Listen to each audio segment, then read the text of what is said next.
veio uma pergunta no meu coração pela manhã e eu comecei a questionar o seguinte, né? Hoje é um domingo de Páscoa. Páscoa não tem a ver com ovo de chocolate, né? A gente sabe disso. Isso é só principalmente uma tentativa de desfocar a verdade dos pequeninos, né? Satanás, ele trabalha trazendo fundamentos errados, porque os fundamentos errados fazem com que construções erradas sejam levantadas. Então, tira-se o entendimento do fundamento da Páscoa, perde-se o sentido da Páscoa. Tira-se o fundamento do entendimento do Natal, perde-se o sentido do Natal. Tá? Então, por isso surgiu Páscoa, ovo de Páscoa, coelhinho, Papai Noel, esse tanto de coisa que a gente sabe que é só uma distorção para tirar o foco do Senhor, né? Do Senhor Jesus. E aí eu comecei a me perguntar assim, e se Jesus não tivesse ressuscitado? Já parou para pensar nisso? E se Jesus não tivesse ressuscitado? E se ele não tivesse cumprido o que ele prometeu? Que ao terceiro dia ele ressuscitaria? Como seria o teu calendário? Porque não seria o cristão. Em que ano você estaria vivendo? Que também não seria 2019, porque isso tem a ver com a morte dele ou com o nascimento dele. Que tipo de deidade você serviria? Onde você estaria? Quem nós seríamos? O que seria o mundo se ele não tivesse ressuscitado? E por que eu estou fazendo essa pergunta? Porque isso nos faz parar para pensar um pouco. Que a gente, querendo ou não, toda a nossa vida, história e existência gira ao redor dele. Porque ele ressuscitou. Agora, sabe qual que é o problema? O problema é que muitas vezes a gente vive a nossa vida, apesar de saber que ele ressuscitou. E quase tudo que norteia a nossa sociedade, ou as tradições judaico-cristãs que norteiam a nossa sociedade, apontam para a ressurreição de Cristo e para a vida dele. Muitas vezes a gente vive a vida como se ele não tivesse ressuscitado. Então olha para o irmão que está do teu lado e fala assim, não se esqueça, ele ressuscitou. Amém? Queria que você abrisse a sua Bíblia comigo. A Bíblia diz assim, Lucas 23, versículo 50. Nós vamos ler um bom trecho aí. Havia um homem chamado José, membro do conselho, homem bom e justo, que não tinha consentimento na decisão e no procedimento dos outros. Ele era da cidade de Arimateia e na Judéia e esperava o reino de Deus. Dirigindo-se a Pilatos, pediu o corpo de Jesus. Então desceu-o, envolveu-o num lençol de linho e colocou-o num sepulcro cavado na rocha, no qual ninguém ainda fora colocado. Era dia da preparação e estava para começar o sábado. As mulheres que haviam acompanhado Jesus desde a Galileia seguiram José e viram o sepulcro e como o corpo de Jesus fora colocado nele. Capítulo 56. Então foram para casa e prepararam perfumes e especiarias aromáticas e descansaram no sábado, em obediência ao mandamento. No primeiro dia da semana, já o 24:1, tá bom? No primeiro dia da semana, de manhã bem cedo, as mulheres levaram ao sepulcro as especiarias aromáticas que haviam preparado. Encontraram removida a pedra do sepulcro, mas não entraram. Mas, quando entraram, não encontraram o corpo do Senhor Jesus e ficaram perplexas, sem saber o que fazer. De repente, 2 homens de roupas que brilhavam como a luz do sol colocaram-se ao lado delas e, amedrontadas, as mulheres baixaram o rosto para o chão E os homens lhes disseram: por que vocês estão procurando entre os mortos aquele que vive? Ele não está aqui, ressuscitou. Lembrem-se do que ele lhes disse quando ainda estava com vocês na Galileia: é necessário que o Filho do Homem seja entregue nas mãos de pecadores, seja crucificado e ressuscite no terceiro dia. Então lembraram das palavras de Jesus. Quando voltaram do sepulcro, elas contaram todas estas coisas aos 11 e a todos os outros.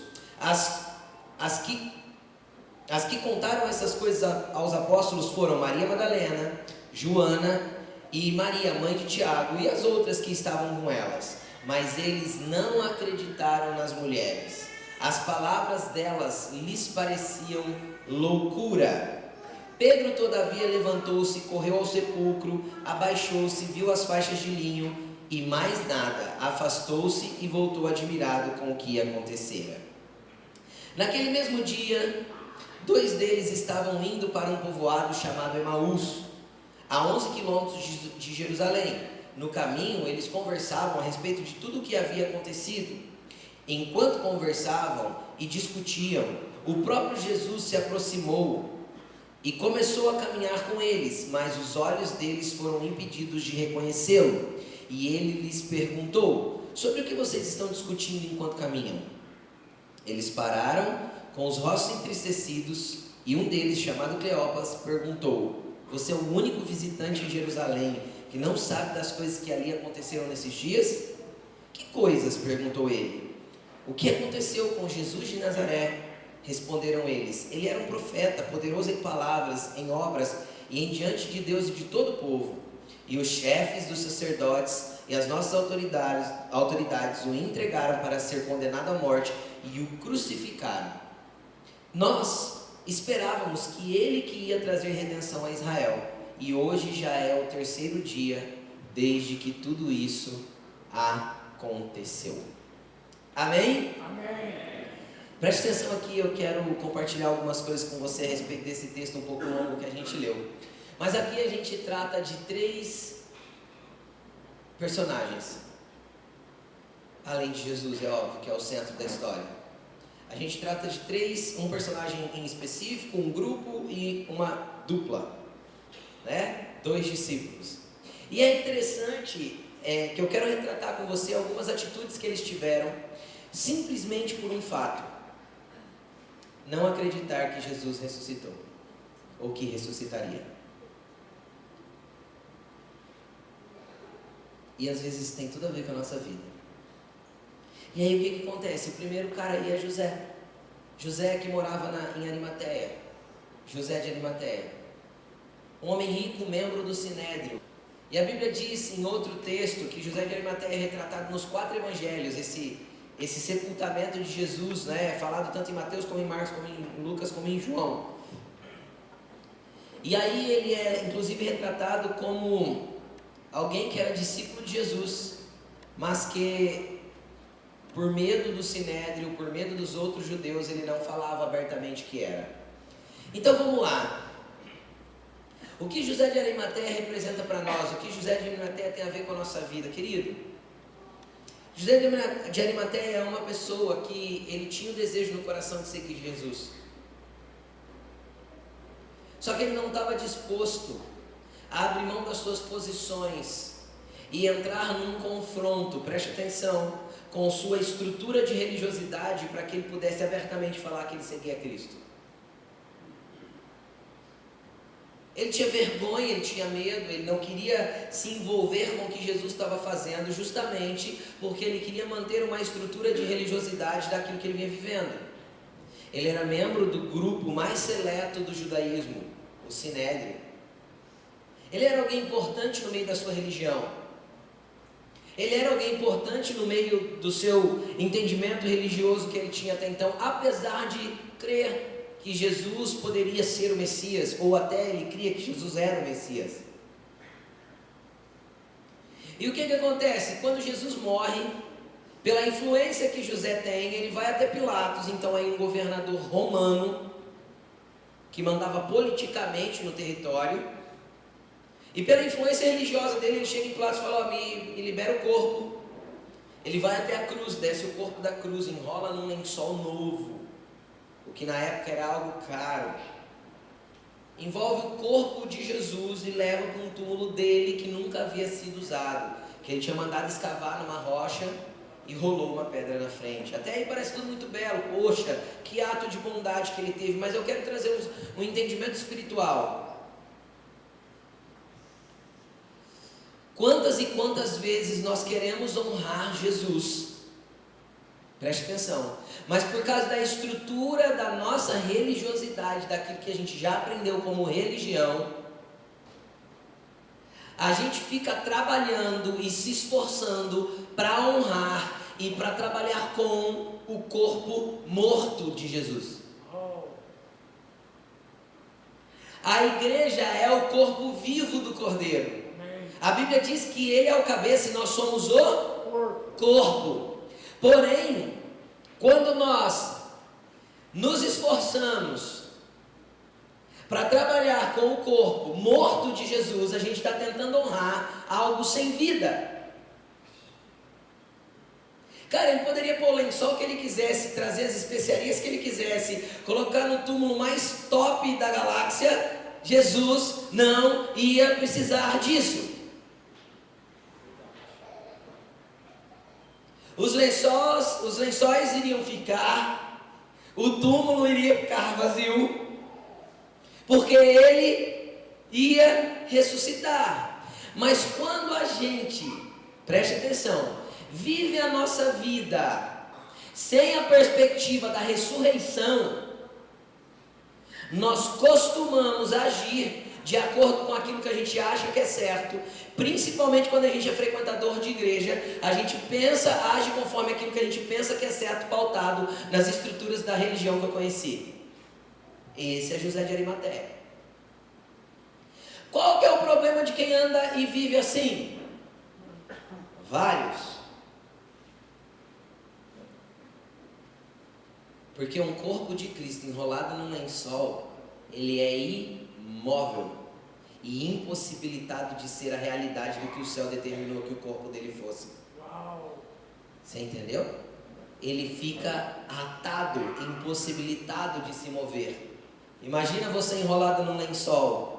Pode ser alguém tentando honrar você o máximo que for, mas está te enrolando numa faixa de isso deve, aquilo não deve. Você deve sim, você deve se relacionar com Cristo, saber quem Ele é na tua vida, ter uma perspectiva a partir da ressurreição dele e ser livre para se movimentar nele, conforme a voz dele para a tua vida. Cara, quantos José de Arimateia tem hoje que tentam honrar, tentam cuidar, tentam ser úteis dentro de uma estrutura travada e impossibilitada de se mover? Quantos José de Arimateia ficam presos àquilo que parece ser bonito, um lençol branquinho, o melhor que ele podia dar, mas que eles não têm a mobilidade que vem do cabeça, que vem daquele que coordena você no propósito dele, naquilo que ele tem para fazer na tua vida? O que mais que José de Arimateia faz com o corpo do Cordeiro? Só para abrir um parênteses, corpo de Cordeiro é a igreja, corpo de Jesus é a igreja, nós somos o corpo. O apóstolo Paulo deixou isso bem claro, ele é o cabeça, nós o corpo, cada um de nós, membros deste corpo com uma função específica nele. Por isso é necessário haver a vida do Cordeiro dentro de uma perspectiva de que ele ressuscitou para me dar essa vida. E o que ele faz? O que mais que ele faz com o corpo do Cordeiro? De alguma forma tentando ser útil. Ele tampa todas as feridas.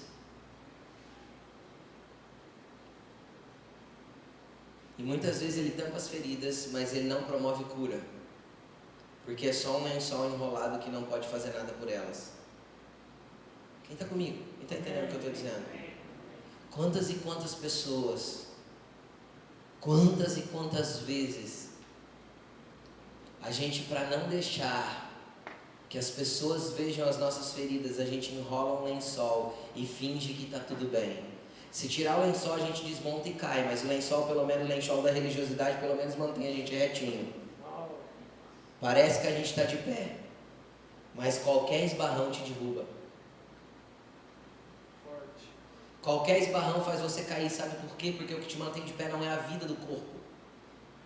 É um lençol que cobriu as suas feridas e te largou ali, parado, travado. Por que José de Arimateia fez isso? Ah, porque Jesus precisava ser sepultado. Ok, mas ele ia ressuscitar de qualquer forma. Não ia? Só que as pessoas ainda estavam agindo sem a perspectiva da ressurreição. E às vezes você está vivendo a tua vida sem nenhuma perspectiva do que Ele fez na cruz por você. A cruz te abriu caminho, a cruz te deu acessos, a cruz te deu vida. Amém. Ele é a ressurreição e a vida. E ainda que você esteja morto nos seus pecados, morto nas suas dores, morrendo nas suas depressões, nas suas angústias, ao se encontrar com Ele, você ressuscita para uma vida verdadeira a partir da ressurreição que Ele promoveu na cruz. Amém.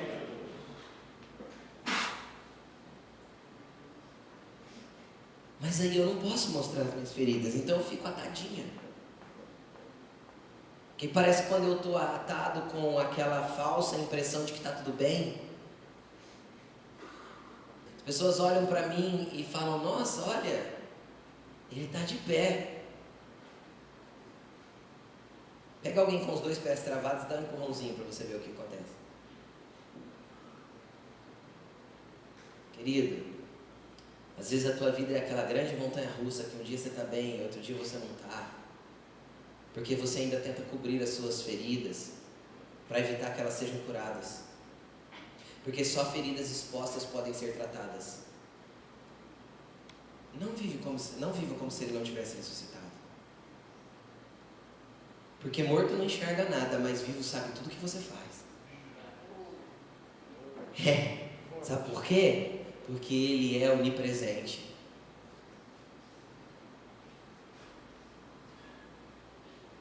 Ele vê os seus atos de bondade, estão todos registrados. Só que Ele vê as suas cacas. E não adianta fingir que você não fez para Ele. Não adianta pôr lençolzinho para Ele, porque lençol não impede dele ressuscitar. A ressurreição e a vida é mais forte do que o túmulo, a pedra e os lençóis. Amém.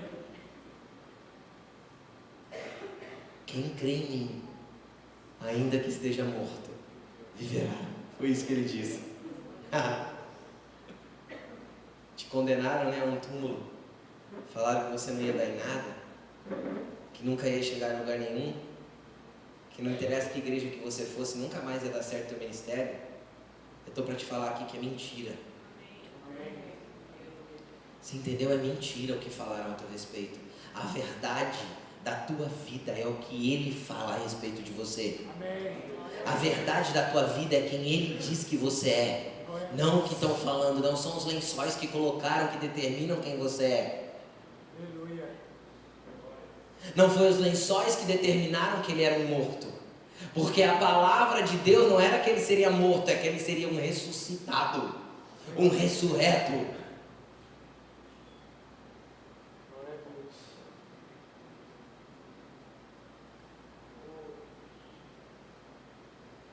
Ele vive. E porque ele vive, eu posso crer no amanhã. E aí? O que mais que os lençóis de José de Arimateia fazem?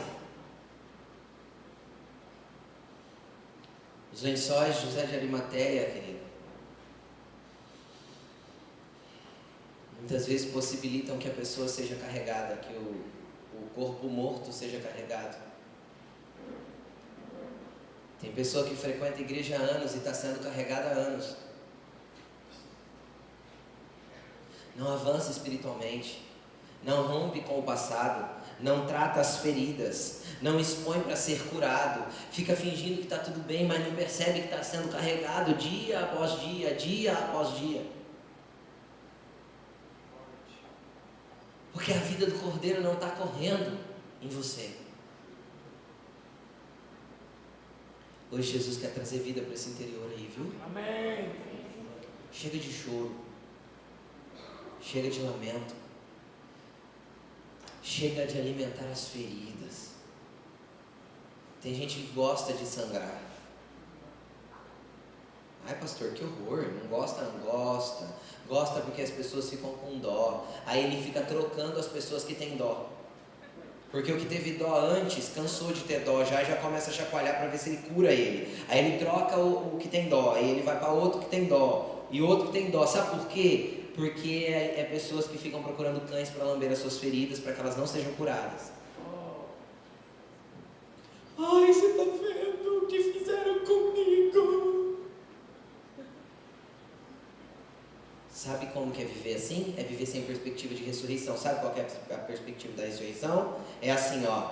Tomé, enfia o dedo aqui. Tá furado, mas não tem ferida mais. Amém. Enfia o dedo aqui. Tá furado, mas não tem ferida mais. Já foi curada porque a ressurreição curou. Porque a ressurreição deixou cicatrizes que provam que eu fiz o que eu vivi para mim poder avançar e tomar posse daquilo que Deus disse que eu tomaria. Aleluia. Sabe para que são as cicatrizes de Jesus? Para dar autoridade para ele estar sentado à destra de Deus. Sabe para que são as suas cicatrizes? Para te dar autoridade para você tomar posse dos lugares espirituais que Deus determinou para você. Amém.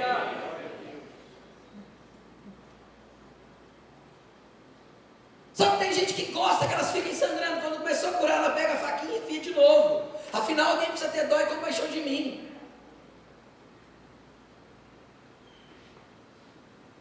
Faz 1 ano, 2, 3 que aconteceu, ainda está se lamentando, ainda está remoendo a sua dor. Hoje Jesus quer curar você para que você avance. As suas cicatrizes são poderosas para tirar a incredulidade do incrédulo. Amém. Porque as cicatrizes de Jesus, quando ele mostrou para Tomé, Tomé se prostra e fala: Senhor meu, Deus meu. Jesus, até nisso ele deu exemplo. Para que servem as cicatrizes? Para tirar a incredulidade do incrédulo. Para mostrar para a pessoa que não está crendo que a vida dela pode mudar. Você fala: pode sim, porque eu estava pior que você. Uau. Só que são só cicatrizes. Olha para mim, vê as marcas que eu tenho de Cristo em mim. Aleluia. Mas vamos para frente. Vamos para um lugar de cura, vamos tirar os lençóis, vamos desmontar no chão se tem que desmontar, com a cara no pó, até que sejamos curados, sem conceitos de religiosidade que fingem, faz a gente fingir que é aquilo que nunca fomos. José de Arimateia não era nem um seguidor de Cristo, nem um membro do Sinédrio. Por quê? Porque ele estava no meio. Entendeu? Indeciso. Eu não consinto com o que estão mandando matar Jesus. Você viu que nós lemos na Bíblia? Eu não acho certo. Não acho certo, mas não fez nada para pedir. Então ele não é nenhum nem outro.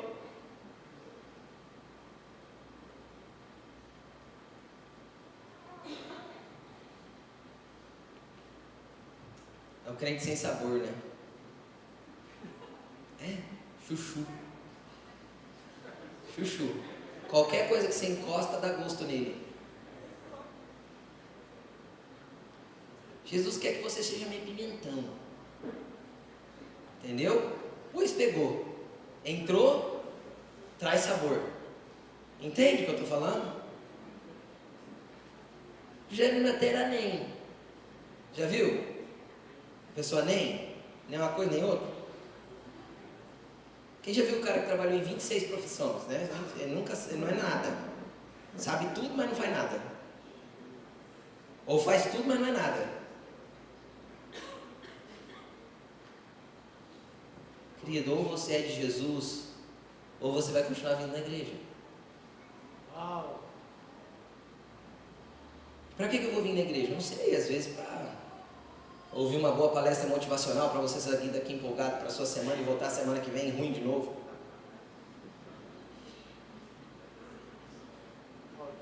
Você tem que se relacionar com Ele. Ele é vivo, Ele ressuscitou, Ele vai lá no teu quarto falar com você, Ele dirige o carro contigo, Ele anda na rua com você, Ele vive. E aí? Que tipo de pessoa tem? Então, olha para a pessoa que está do teu lado e fala assim: não seja um José de Arimateia. E não queira ser parte do corpo morto do Cordeiro. Você é vivo. Você é vivo. Uhul. Isso aí. Isso já é motivo de alegria para mim. Eu sou vivo nele. Amém? Que outro tipo de pessoas tem aqui? As mulheres. E não tem nada a ver com o sexo feminino, tá bom? Tem a ver com o tipo de ação que essas mulheres tiveram. Cara, você viu que era o dia da preparação? Você viu? A gente leu, porque era o dia da preparação, tá? O que era o dia da preparação? A sexta-feira. Porque o sábado para o judeu é sagrado. E o sábado começa para o judeu a hora que escurece na sexta.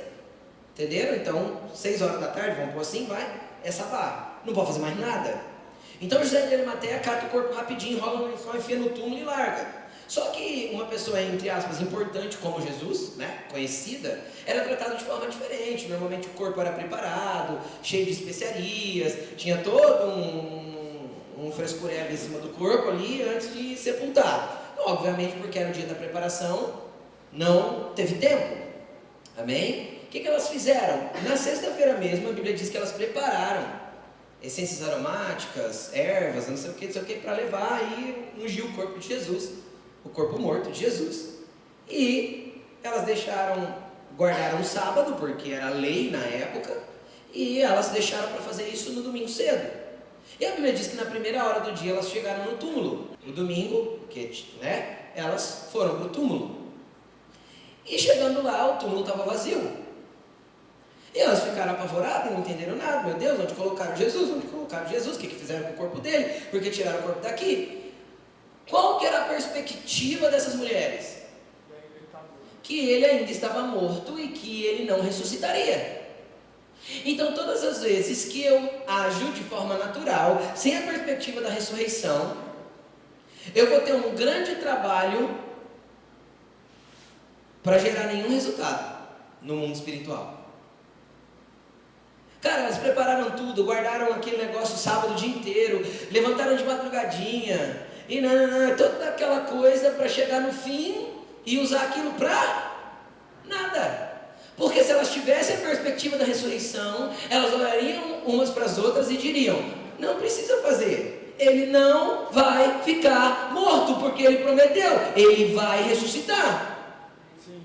Então tem pessoas que se movimentam na vida fazendo coisas que não tem nada a ver com a palavra do Senhor, não tem nada a ver com o que Ele prometeu que faria, não tem nada a ver com a direção que Ele deu para a tua vida, não tem nada a ver com o que Ele quer fazer na tua vida. E você gasta tempo e espera com ansiedade amanhecer o domingo para ver se alguma coisa acontece, ou se você pelo menos pode tocar em alguma coisa de Jesus, só que de repente você se frustra e entra em desespero, porque tanto trabalho em vão. Você consegue entender que aquelas especiarias, elas serviriam para limpar as feridas, elas serviriam para trazer perfume para o corpo morto. Só que quando nós temos a perspectiva de tentar perfumar um corpo que já começa a exalar fedor, Deus faz com que a gente se frustre pelo poder da ressurreição. Quantas vezes você gastou tempo, dinheiro, forças, energia, e na hora que você esperava que você iria usar tudo aquilo que você se preparou para usar, deu tudo errado? E por que, pastor, dá tudo errado? Porque a gente sequer parou para entender o que Jesus, o dono do corpo, queria que nós fizéssemos com o nosso tempo, com o nosso esforço e com o nosso dinheiro até, porque aquilo envolveu o dinheiro daquelas mulheres. Comprar as especiarias não era barato. Às vezes a gente está investindo em coisas que Deus não quer que a gente invista, às vezes a gente está fazendo coisas que Deus não quer que a gente faça. Porque a nossa perspectiva está errada com relação à visão que Ele tem. A visão de Jesus era, daqui dois dias, no terceiro eu ressuscito. E a visão dela era, vamos cuidar do corpo de Jesus, deixar perfumado. Mas ia apodrecer. Mas vamos perfumar. Mas ia ressuscitar? Não, vamos cuidar. Agora, dentro de tudo isso, sabe o que acontece? Infelizmente existem pessoas que estão no estado de morte, enrolados em lençóis, colocados em túmulos, e Deus usa pessoas com especiarias poderosas. Só que muitas vezes as próprias pessoas que estão ali mortas preferem o cheiro do aroma dos perfumes que estão passando neles do que sair do estado de morte e vir para um estado de vida. Aí a gente entra mais ou menos na mesma perspectiva que eu falei do José de Arimateia. Tem pessoas que preferem que fiquem alisando elas e perfumando elas, mas deixem elas no estado que estão, do que alguém que chacoalhe elas para que elas se movam e saiam do estado que estão. Jesus te ama do jeitinho que você é, sabia? Olha para a pessoa que está do teu lado e fala assim: Jesus te ama do jeitinho que você é. Agora olha de novo e fala assim: só que Ele não vai te deixar do jeito que você está.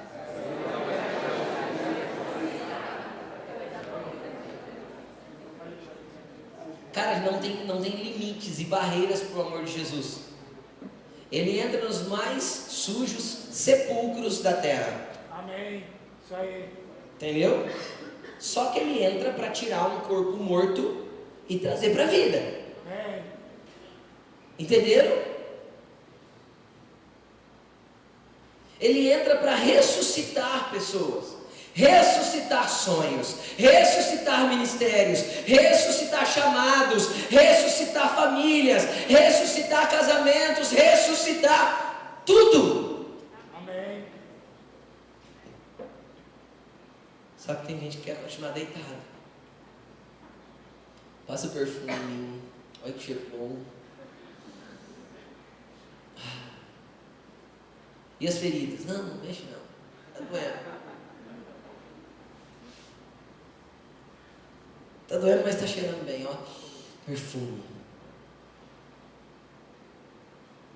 Cara, Deus não te chamou para ser um perfumista, tá bom?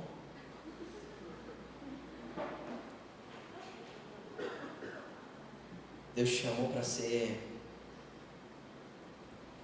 alguém que pega a pessoa pelo braço, arranca ela do túmulo e fala assim: não vai ficar aí. Lembra a palavra de Deus para Elias? Elias entrou lá dentro da caverna e começou: oh Deus, só sobrou eu. Onde está essa passagem? Quem lembra? Eu não lembro não. Se alguém lembrar, fala. Para a gente saber, para a igreja saber. Está na Bíblia. É 2 Samuel, 2 Reis, alguma coisa assim. 1 Reis. Elias entra na caverna: oh meu Deus, socorro, só tem eu. Estou perdido. E agora? Começou a reclamar. Deus olha para ele e fala assim: Elias, sai da caverna. Deus, sabe o que é? Não é nada, Elias, sai da caverna. Sai da caverna, não acabou. Sai da caverna, volta para o caminho que você veio. Você fugiu, volta. Estou te mandando voltar. Vai lá que você tem coisa para fazer ainda. Deus dá 3 missões para ele, 3 coisas para ele fazer. Vai, Elias. Tem que começar saindo da caverna. Tem coisa para fazer, vamos andar. Para de mimimi. Não comece com essa choradeira não, que não sobrou só você não. Tem 7.000 que não se dobraram a Baal e são seus aliados. Não comece com esse mimimi não, que tem gente para te arrancar da caverna e tem gente precisando que você vá arrancar eles da caverna. Vamos, levanta, Elias. Não pense que as suas forças acabaram não. Quando chegou as tuas forças ao fim, você pensa que é hora de morrer, Jesus tem vida para te dar. Amém. Entendeu? Jesus tem vida para te dar. 1 Reis 19, gente, lê lá a passagem de Elias. 1 Reis 19, 20, 21, 22.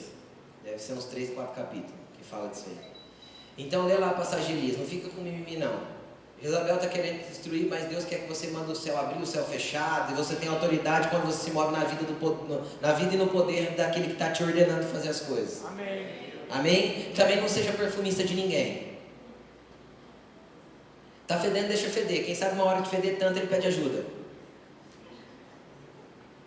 Porque tem gente que se não ir ao fundo do poço, à lama, ao fedor total, ele não pede ajuda para ninguém. Deixa apodrecer, tem coisa que tem que deixar apodrecer. Não quer arrancar, não quer sair daí, deixa apodrecer. Se a gente ficar passando perfume, a gente vai fazer com que a pessoa pense que está tudo bem. Estão comigo? Sim. Deixa. Vai lá, pega a mão, tenta tirar, você fala, não, deixa eu aqui. É por isso que tem tanta gente desigrejada hoje, né? Você conhece algum desigrejado? Eu conheço vários. Quem conhece desigrejado aqui? Né? Ele continua sendo evangélico, ele continua sendo cristão, mas ele, né, lá na casa dele sozinho. Sabe por quê? Porque está feridinho com a igreja.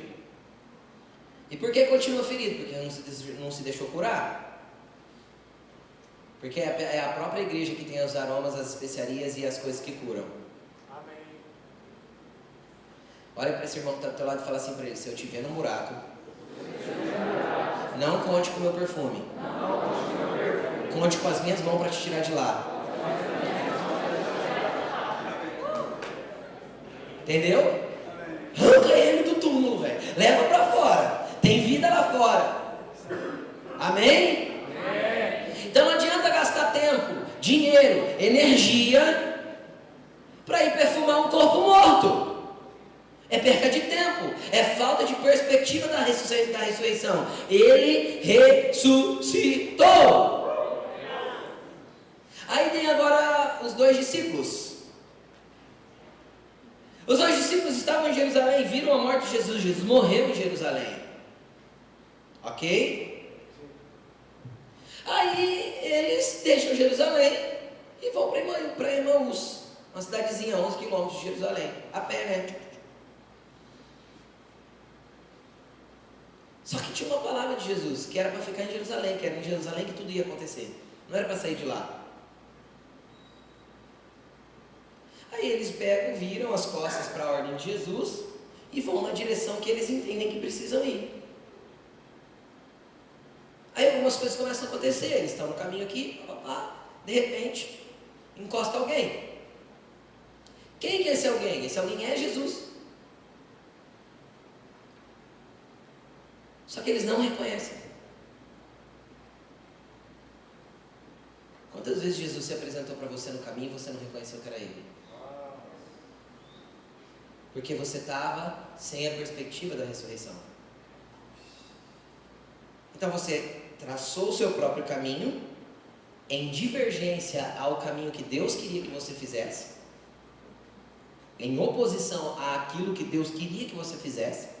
Você traçou o seu próprio caminho, a sua própria rota, e foi para uma Emaús que Deus não te chamou para ir. Igual Jonas. Vai para Nínive, Jonas. Não, eu vou para Tarsis. Fica em Jerusalém, cabeçudos. Não, eu vou para Emaús. Quantas vezes a gente adota caminhos que Deus não tem para nós e a gente escolhe e dá ruim, porque a gente começa a se afastar do propósito. O propósito era onde? Em Jerusalém. Cada passo que eles davam em direção a Emaús, eles se afastavam do propósito, do que Deus tinha para eles. E aí é interessante que Jesus vai em resgate dessas pessoas. O próprio Jesus. Só que quando ele se aproxima, você vai perceber que vários sinais eles percebem. No final eles comentam isso. Eles falam que quando Jesus começou a falar, o coração deles queimou. Não é interessante que quando ele falava, o nosso coração queimava? Eles falam uns para os outros, um para o outro, depois que Jesus vai embora. Querido, não adianta você vir na igreja e ter o coração queimar e você sentir o arrepiozinho do Espírito Santo, ó, e você ser cheio, e você não entender que Jesus caminha com você e não apenas quer te dar um coração queimado, ou queimando, ou queimadinho, ou sei lá o que. Jesus, Ele não quer caminhar contigo só para te dar uma sensação. Não tem problema certas sensações acontecerem, porque isso é sinal palpável de que Ele está presente. Mas você não pode viver por sensações. Nós estamos falando de caminhada. Jesus caminha conosco e quer realinhar a nossa direção. O interessante é quão frustrado eles estavam e quão fora da perspectiva eles estavam. Por quê? Porque eles dizem assim, ó: Então a gente pensou que ele é que restauraria o reino a Israel. Eles já não estavam entendendo nem o que Jesus estava fazendo. E às vezes você tem frequentado a igreja e você ainda não entendeu o que Jesus fez na cruz por você. Você ainda não entendeu que a tua caminhada sem Ele não faz sentido, te afasta do propósito e faz você andar em círculos. Você ainda não entendeu que tudo que Jesus fez não foi para construir uma religião, nem para construir estruturas, foi por causa de pessoas, foi por causa de gente. Ele morreu por pessoas, não por estruturas. Essa semana nós presenciamos o incêndio na igreja na França. Na igreja não, no templo.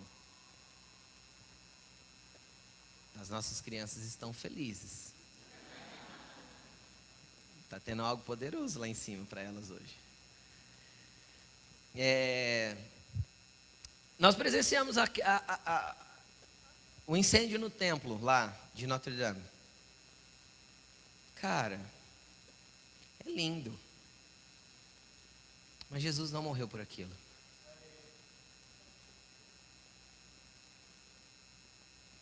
Pode derrubar todos os templos. Esse aqui tem que permanecer vivo. Esse aqui tem que ter a perspectiva da ressurreição. É por isso que ele olha para o templo de Jerusalém e fala assim: pode derrubar tudo, em 3 dias eu reconstruo. Do que ele estava falando? Que já não tinha mais a ver com aquilo, tinha a ver com isso. Derrubaram ele e no 3º dia ele pôs de pé de novo. Entenderam? Não tem a ver com as estruturas que nós construímos ao redor dele, tem a ver com ele e conosco.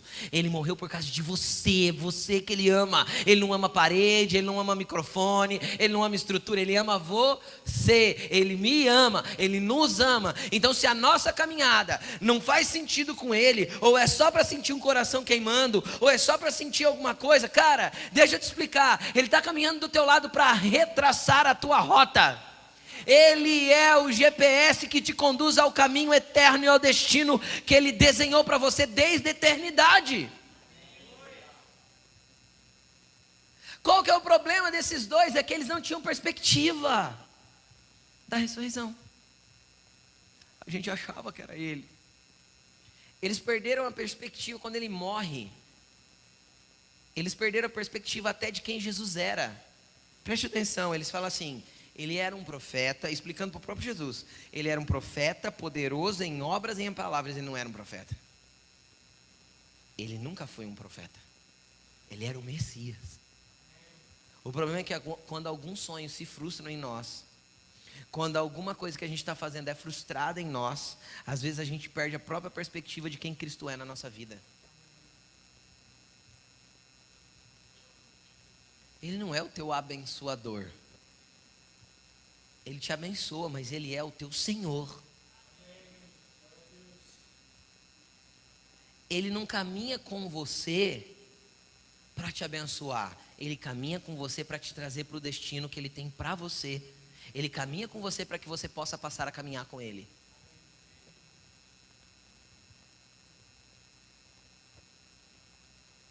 Então Ele te segue até perto de Emaús. Para quê? Só para mostrar para você que você tem que voltar para Jerusalém. Porque o lugar que ele tinha apontado era Jerusalém. Então às vezes ele entra em rotas que você mesmo traçou, querido. Preste atenção no que eu vou falar, porque isso é real e verdadeiro.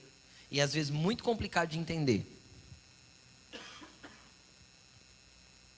Às vezes você entra em caminhos que não tem nada a ver com o que Jesus queria para você. Só que de repente no caminho você começa a sentir a presença dele e sente que ele está te abençoando. Agora deixa eu te explicar. Ele só vai entrar num caminho para você, com você, para te trazer de volta ao caminho dele para você. E o que impede de você voltar para o caminho dele para você? E não ficar vivendo o teu caminho e querer que ele abençoe? O que impede é um coração obstinado, um coração que não volta a queimar. O coração daqueles dois estava frio e entristecido, mas voltou a queimar quando Jesus se aproximou e começou a caminhar com eles. Aí quando destrava a vida deles? Quando eles param e se assentam para comer juntos. O problema é que você está tão acelerado fazendo a tua vida andar que você não para se assentar e comer da mesa de Jesus. Então você nunca vai ter os seus olhos abertos para entender que o lugar que você está indo é diferente do que ele queria que você fosse. Quando os olhos deles são abertos? Quando eles param a viagem e se assentam para comer. Então, quando Jesus parte o pão, quando Jesus compartilha dele, quem que é o pão da vida? Ele. Quando Jesus compartilha dele mesmo com os discípulos, então eles provam do pão. E a Bíblia diz que os olhos deles se abrem e Jesus desaparece. Olha que interessante. Uma vez que eu contemplei Jesus, eu não preciso mais esperar outras manifestações se eu já tenho uma direção certa, que aquela manifestação já apontou para mim. Se você teve uma experiência com Jesus e já houve um apontamento do que você tem para fazer, para de ficar pedindo confirmação, só faça.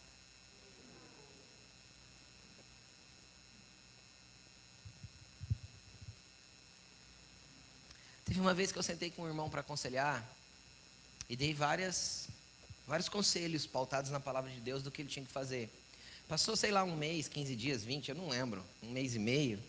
E ele me ligou, falou, eu precisava tomar um outro café, eu precisava, né, tal. Aí, esse irmão falou tudo o que estava acontecendo. Eu fiz uma pergunta para ele, eu disse assim, escuta, você já fez o que eu orientei você a fazer da última vez? Aí ele falou assim, não. Eu falei assim, deixa eu te explicar uma coisa.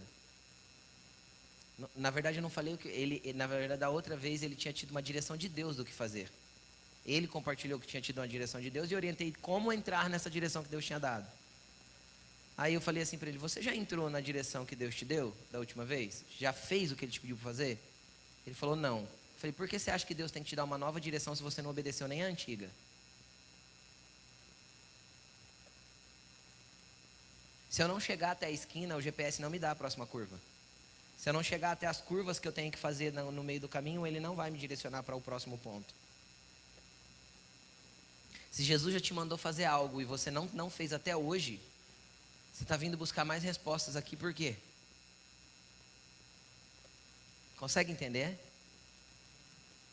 A partir do momento que você teve uma revelação de quem Ele é e Ele expressou o que Ele quer de você, prossiga para o alvo. Ele já te mostrou o alvo. E quando você para de prosseguir, só quando Ele vir te realinhar para um próximo apontamento.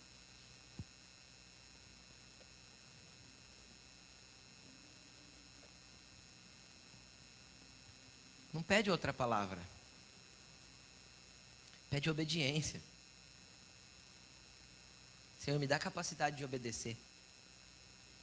Me dá a perspectiva da tua ressurreição. Me dá a perspectiva da tua vida. O Senhor tem vida e essa vida está dentro de mim. Então, se o Senhor falou, eu tenho que ir na direção que o Senhor falou. Quando eu for, eu tenho uma nova direção. Quem consegue entender? Quando eu avançar, eu chego num lugar que Deus vai dar uma nova perspectiva de outra coisa. Tem gente que fica parado, esperando Deus responder de novo. Esperando Deus falar outra vez, e falar outra vez, e falar outra vez. Não, Deus não fala duas vezes. Você lembra do texto de Elias, que eu comentei com você? Lembra que eu falei que Deus deu 3 ordens para Elias? Sabe quais foram as 3 ordens? Foi Elias, volta, sai da caverna, volta. Tem um monte de gente que não se dobrou a Baal, vai. Você vai fazer 3 coisas, Elias. Saindo daqui, você vai chegar em Israel, você vai fazer 3 coisas. Você vai ungir Azazel, é um homem, tá? Esse nome é de gente. Azazel como rei da Síria. Você vai ungir Jeú como rei de Israel. E você vai ungir Eliseu para ficar no seu lugar. Ele vai ser o teu sucessor. Qual foi a ordem? Azazel, Jeú, depois Eliseu. Elias sai, vai direto para Eliseu. Direto. Unge Eliseu. Onde Eliseu queima as carroças ali, mata os boi, faz um churrascão e vaza com Elias. O que Elias fez? Abortou o projeto daquilo que Deus tinha para ele. Você concorda comigo? Abortou. Deus tinha 3 coisas para ele fazer. Ele fez primeiro a última, justamente porque ele queria colocar o sucessor e se esquivar das 2. Porque ele ainda não tinha saído do trauma da caverna.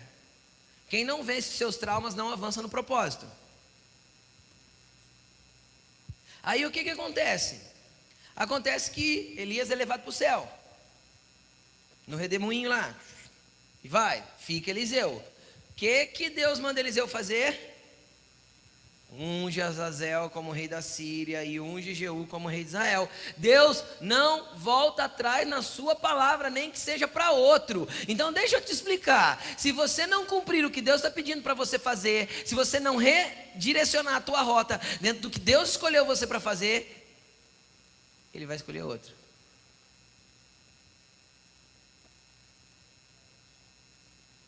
Porque Deus não vai deixar de cumprir o propósito porque você resolveu pôr alguém no teu lugar antes do tempo.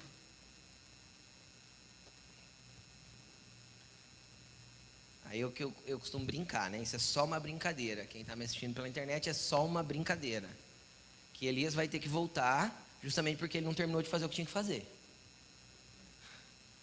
Não terminou, Deus levou e falou, tá bom, vem, você quer vir? Então vem.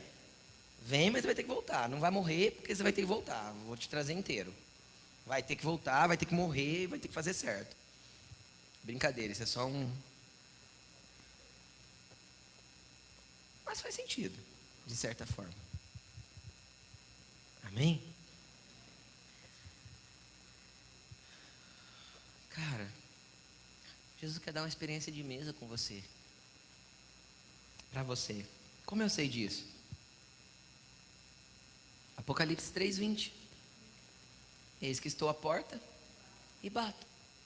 Se alguém ouve a minha voz, você não tem que escutar o barulho da porta, você tem que escutar a voz dele.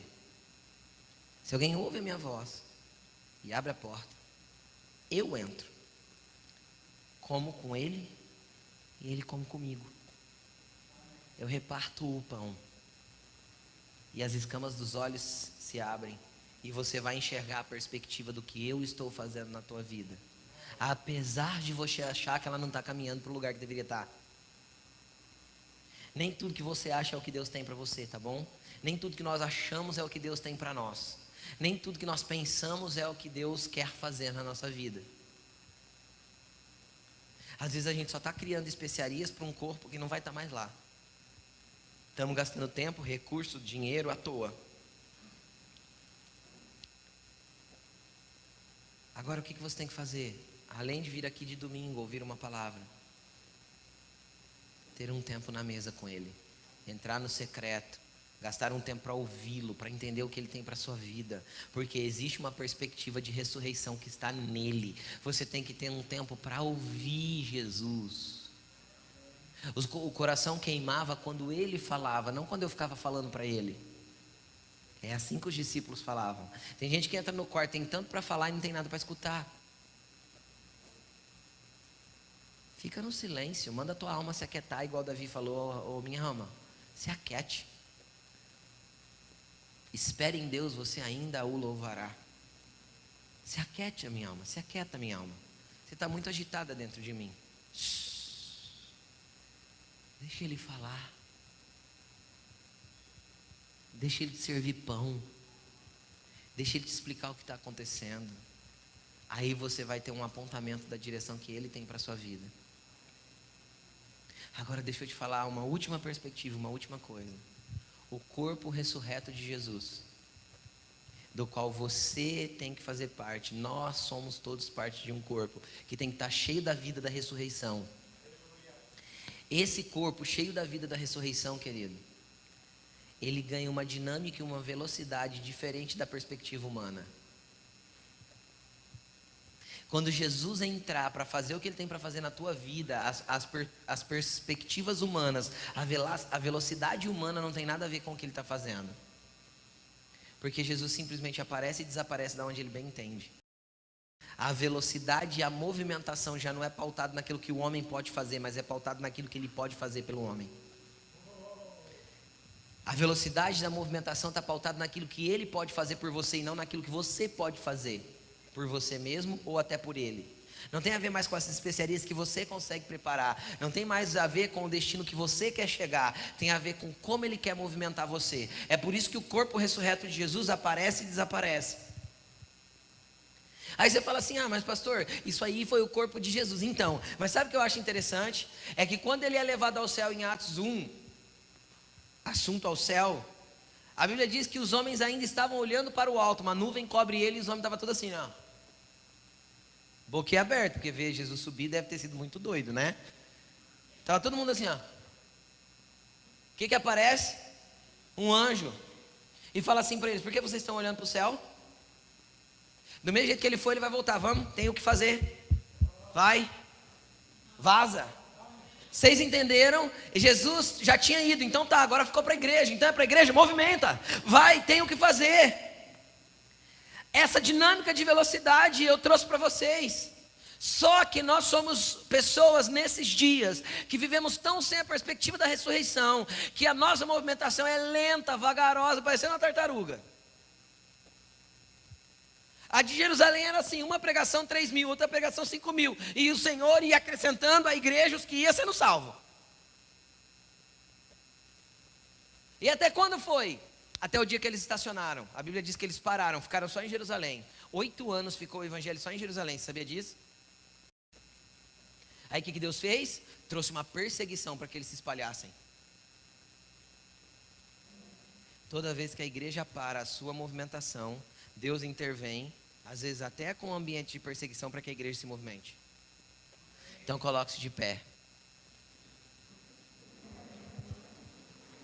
Eu não sei se o que você precisa romper hoje é com a perspectiva de José de Arimateia, de ficar rondando ao redor das suas próprias feridas e ali tentando passar um lençol para cobrir, para se manter de pé. Se você tem uma perspectiva das mulheres que tem feito, mas a hora que você chega lá não tem nada lá, entende? Você tem se movido porque você ainda não tem a perspectiva do que Deus quer fazer em você e do que Ele quer que você faça, ou se você é alguém que perdeu o apontamento daquilo que Ele tem, porque Ele tem um traçado para você, Jerusalém, você resolveu ir para Emaús.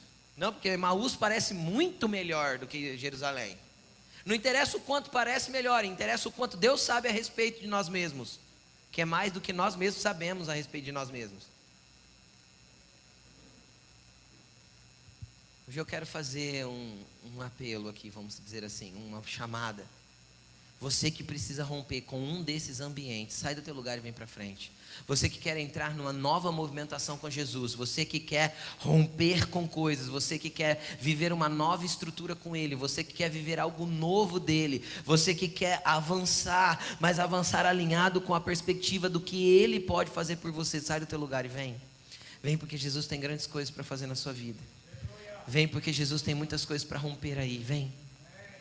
Você que realmente quer andar dentro da perspectiva do que Ele tem para fazer em você.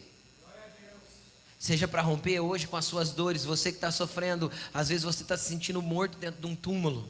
Às vezes você está com depressão, está com angústia, está com dores. Tem mágoas aí, feridas por causa de ofensa que você não consegue liberar. Hoje é a noite da sua cura. Sai do teu lugar, vem para a vida. Jesus ressuscitou. Hoje é uma noite profética, é noite de Páscoa, dia da celebração da ressurreição do Cordeiro. Sai do seu lugar porque Ele tem vida para te dar. Ele tem vida para te dar. Feche os seus olhos, você que está aqui na frente. Começa a orar mais ou menos assim: Senhor, venha romper com as estruturas que eu mesmo criei. Venha arrancar os lençóis que eu mesmo me envolvi. Venha mudar os caminhos que eu mesmo tracei. Eu quero andar alinhado com o teu propósito e com a tua vontade.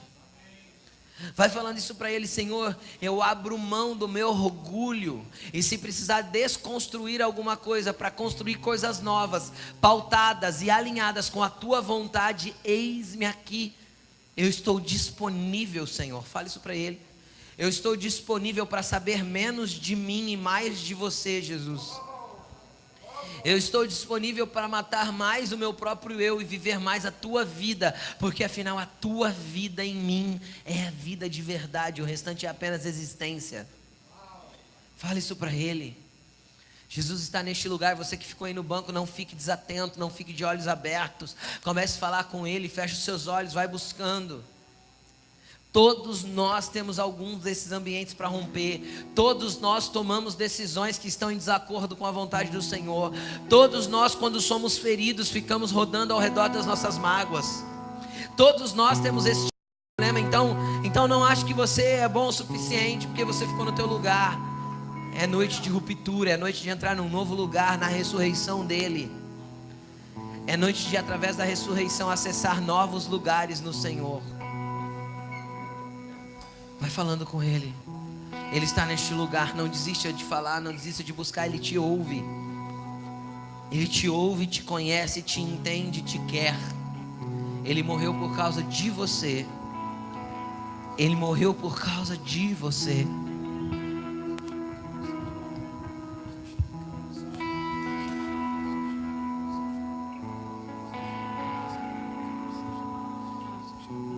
Vem, Espírito Santo, vem romper com as nossas estruturas interiores. Vem quebrar os dogmas religiosos que nós criamos ao nosso redor, para parecer que a gente é bonzinho, é bonitinho, Jesus. Vem, Senhor, quebrar, Senhor, as estruturas religiosas que nos aprisionaram, Senhor, em lugares que não nos deixam caminhar. Vem, Espírito Santo, romper o nosso orgulho, para que a gente saiba expor as feridas e buscar cura no lugar que tem cura de verdade. Vem, Espírito Santo, realinhar o nosso traçado quando a gente desistiu do propósito por causa das nossas próprias coisas, por causa dos nossos próprios sonhos e planos.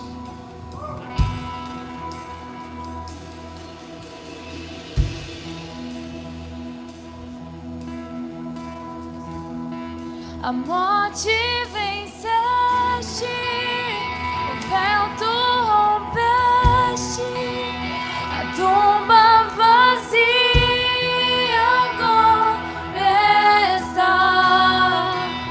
O céu te adora, proclama tua glória, pois ressuscitaste, vive estás. És o invencível, inigualável, hoje pra sempre reinarás. O céu te adora, proclama tua glória, ressuscitaste, vive estás.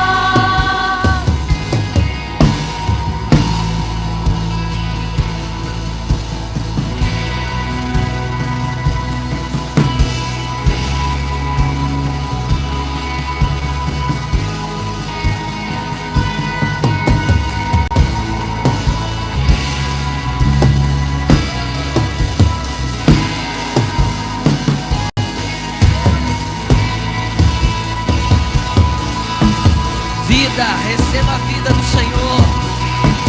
Receba a vida do Senhor na tua vida. Receba a ressurreição do Senhor no seu interior.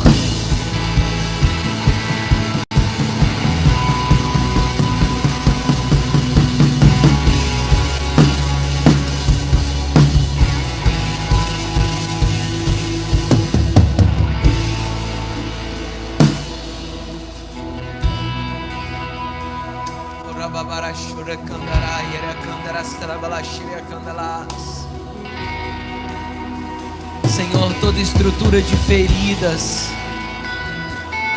nós pedimos em nome de Jesus que a nossa mente venha se desprender dessas estruturas malignas que Satanás criou em nós por causa de feridas que nós sofremos. Senhor, em nome de Jesus, que essas feridas sejam apenas cicatrizes para gerar vida na vida dos outros, vida na vida dos irmãos. Senhor, mas comece com a tua vida entrando em nós. Mova todo ambiente de morte do nosso coração, mova todo ambiente de morte do nosso interior. Orabara chorar a baere a candrius cria balaere a clandarabarai. Ere arabarabarai chora candanai.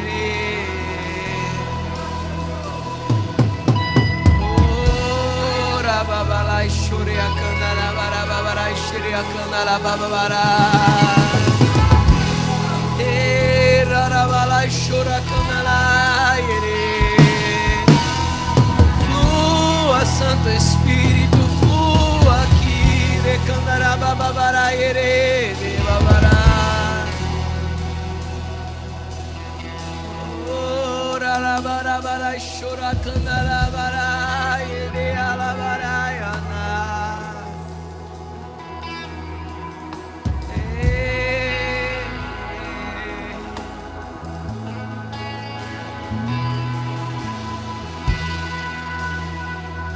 Ora barabala chora candalara. Ele não está morto, ele ressuscitou. Oh, ele tem vida para te dar. A tua vida é dele.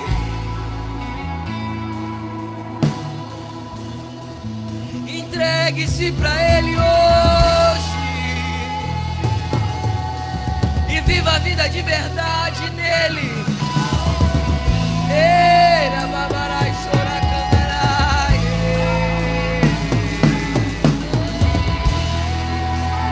Ora barabarai arabarai chora candarabarai.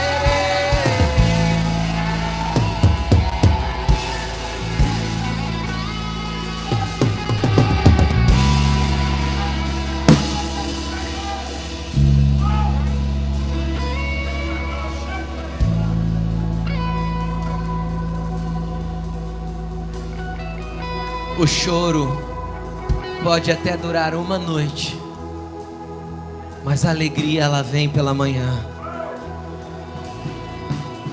O domingo amanheceu. O sábado acabou e ele ressuscitou logo cedo. Oh, ele quer ressuscitar na tua vida. Arabarachora candalai.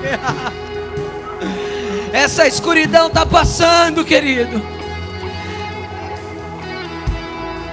Ele já faz raiar a luz.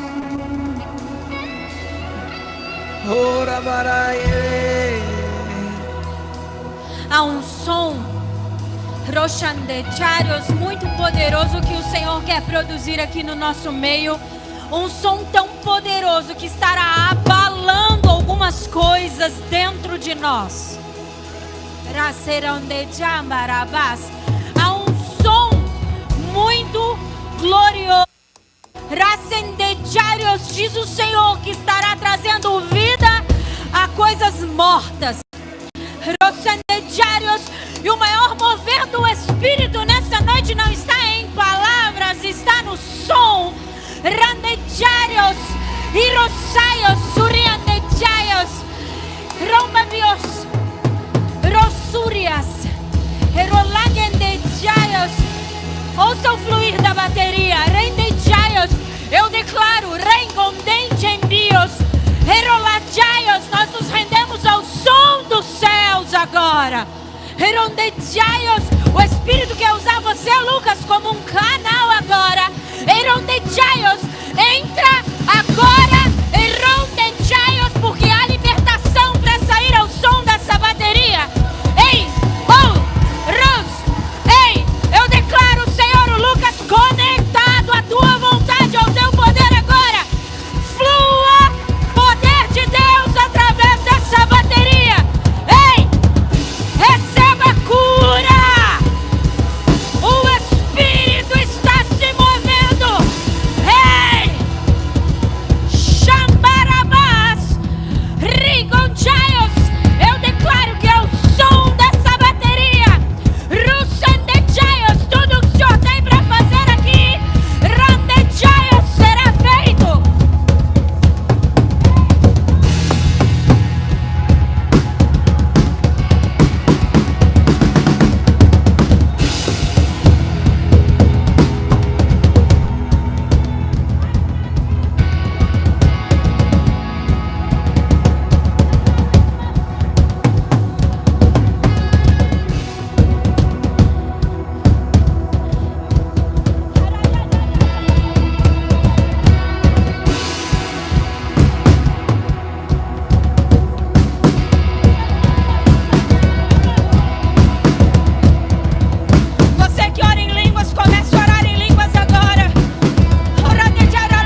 poderia nos fazer viver isso é através do seu amor. Obrigada, Jesus. Obrigada por esse som liberado sobre nós, que fez tantas coisas no nosso meio. Coisas que talvez agora a gente nem entendeu. Mas muito obrigada por isso, Senhor. Nós te amamos. Você pode declarar o seu amor por Jesus. Nós te amamos e declaramos como que és a única fonte de tudo que nós precisamos. Jesus, em você está tudo que nós precisamos. Obrigada pelo teu Espírito aqui. Obrigada por esse som tão poderoso que abalou o nosso interior, construindo e destruindo aquilo que não era seu. Obrigada, Jesus. Nós te adoramos. Nós te adoramos.